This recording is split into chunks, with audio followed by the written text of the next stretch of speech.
But of course, there are moments where you go, oh, kind of like yeah, the kiss. Exactly. There are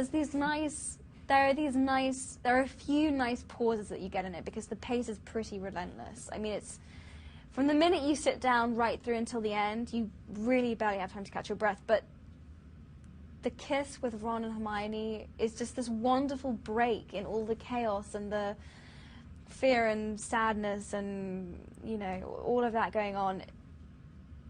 They just have a moment where that's all that really matters, is the two of them, and, you know, they could die any moment, and I think they both just feel like it in that moment, that if they don't tell each other how they feel about one another, then, you know, it's, they have to. It's completely organic, it's completely natural, and they have this kind of, like, Rupert and I put in this kind of, like, nice laugh that they have, because it almost seems so ridiculous that it hasn't happened sooner. The minute it happens, it feels so right that it's almost like, why didn't we do this years ago? We are so silly. However, yes. In reality, though, wasn't that easy kissing like your brother? In reality, it was not. In reality, there was definitely, I mean, it's definitely awkward.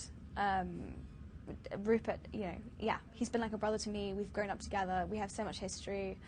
And also, you know, we had the added pressure of, you know, I think we had like 3 EPK crews on the day who wanted to get behind-the-scene coverage, and we had all the crew who wanted to come and watch, and we knew the media would want to know about it, and we knew that audiences would be like, when's the kiss going to happen? They know it's coming, it's so anticipated, and we're like, oh, how are we going to live up to this and pull this off?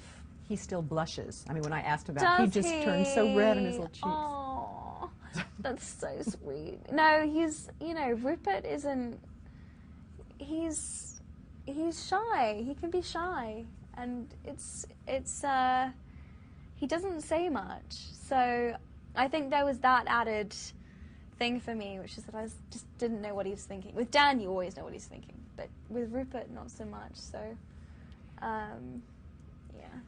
You become this fashion plate. I mean, seriously, just, you are stunning, and are you glad, though, to put that bag away? That thing you had to carry? I know, that hideous bag. No, I mean, in real life, I mean, it'd be very useful, but no, I mean, it's nice. I mean, there's a comfort in playing Hermione and not having to worry or think about, you know, any of that stuff. Definitely, there's a freedom in it. But you know, it's fun. I get to have best of both, so I'm happy. Okay, what's next? I mean, everyone's going to be watching you. I mean, you're kind of under a telescope still. I know. Well, I'm really excited. Having seen this movie, I'm really excited about what I'm going to go and do next. I just finished a movie called The Perks of Being a Wallflower. And I did, which is a small independent movie. It's a love story. It's about a group of friends in their last year of high school. So I'm really excited for that. Just finished that. I did a movie called My Week with Marilyn. I'm going back to school in the fall to study English for a year, and then I'll go back to the States and do my last year there. So I'm still studying, which is great.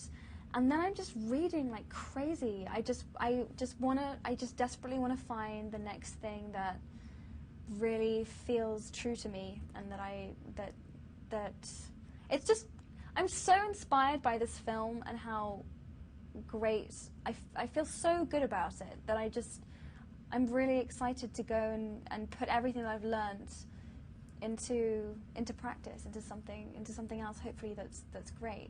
It's really motivated me. Have you watched the first one lately? I mean, have you seen I mean, no, I really haven't. In a way, it's easier to watch that very first one because it almost feels like I'm watching another person. Like I can't even identify with that girl. She feels almost foreign to me. It's like so much has happened. I know she's me, but I can't. It's almost easier to watch because I just feel so disconnected in a way. It's interesting. So much. It's like 12 years. You know. So you've grown up so nicely. I mean, I know you're probably so sick of hearing that, but no, it's just, thank you. But so we nice did too. You were our constant in a crazy decade. It was a crazy decade. It's funny, I mean, you mentioned that first film. I remember that when we first came to America to promote the first movie, it was just after 9/11. And I remember Chris Columbus making this speech that Harry Potter had come about just at the right time, when people needed to escape and believe in magic and something greater. And it was really inspiring, and it's really nice for me to think that these movies have been a constant and that they really have meant something to people. It's really nice. Well done. Oh, thank you. Say something to the troops all over the world about Yes, things. oh, I'd Just love run to. the camera.